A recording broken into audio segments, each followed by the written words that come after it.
ভাইয়া আমি বলি, আচ্ছা ভালো কোশ্চেন করছেন। আচ্ছা আপনি আমাকে বলেন, এটা তো বেসিক্যালি আমি গ্রাউন্ড মাঠ রিলেটেড ডেভেলপমেন্ট নিয়ে কাজ করতে পারি, ক্রিকেট মানে মাঠে কে কোথায় যাবে আসবে, এটা কি আমার দায়িত্ব? এই উত্তরটা তাহলে ভাই এখন আপনার প্রতিই তো দেখলাম ভাই ভাই তাহলে আমি জানলাম এখন আমি এটা আচ্ছা সেখানে দেখতে যেতে চাই ভাই 127টা উইকেটের কাজ কোথায় লাগে? সেখানে ভাই এটা আনঅফিশিয়াল কোশ্চেন। সেখানে ভাই ফিল্টার মাঠ কোথায় লাগে? বর্ষাকালে লাগে।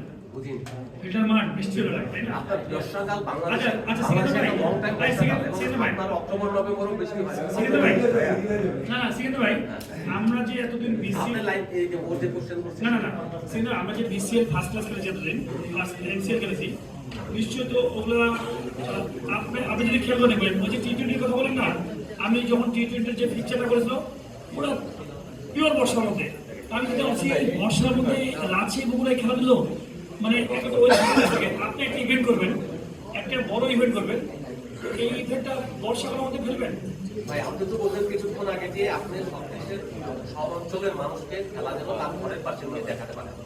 আপনি যদি সিলেট আর চট্টগ্রামের মানুষকেই শুধুমাত্র খেলা না দেখেন আপনি ওই খেলাটা যখন হয়েছিল আমার কাছে মনে হয় আমার মনে তখন ওই খেলা যদি আপনি আর 1 মাস 1.5 মাস পরে করতেন তাহলে কিন্তু একদম সুইটেবল হয়ে যায়। একটু ভাই মাঝে